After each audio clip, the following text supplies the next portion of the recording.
ప్రతి వ్యక్తి ఇంట్లో శివలింగాన్ని పెట్టి పూజించి తీరాలి. పూర్వకాలంలో అందరిళ్లలో శివలింగాలు ఉండేవి, అవి లేకే వాళ్ళు మనం పాడైపోతున్నాం. చక్కని శివలింగం పెట్టుకోండి.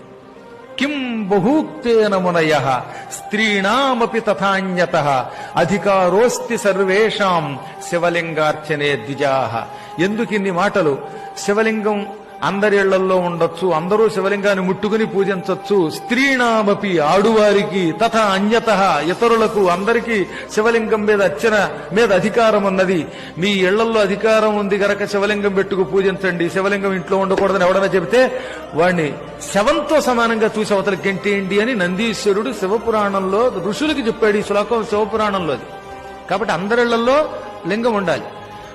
ఇళ్లలో ఉండి తీరాలి తప్ప ఆ గుళ్ళోకి వెళ్లి మనం ముట్టుకోవడానికి దానికి నియమాలు ఉంటాయి. అక్కడ అర్చకులే పెడతారు. కానీ నీ ఇంట్లో నువ్వు లింగం పెట్టుకుని పూజించవచ్చు.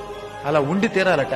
అసలు శివలింగం లేని ఇంట్లో అన్నం తింటే అది శవం దగ్గర పెట్టిన పిండంతో సమానం అని పూర్వులు చెప్పారు. తెలుసునా మీకు? అందుకే కాశీలో ప్రతి ఇంట్లో లింగం ఉంటుంది. ఉత్తర భారత్లో అందరిళ్లలో లింగాలు ఉంటాయి. మనకే తెలుగు వాళ్ళకి తెలివితేటలు ఎక్కువ, తెగులు ఎక్కువ. అందుకని లింగం ఉండకూడదట, అవి బాబా లింగం ముట్టుకోకూడదట, మరి ఇంకేం ముట్టుకోవాలట. శుభ్రంగా ఇంట్లో లింగం పెట్టుకోండి.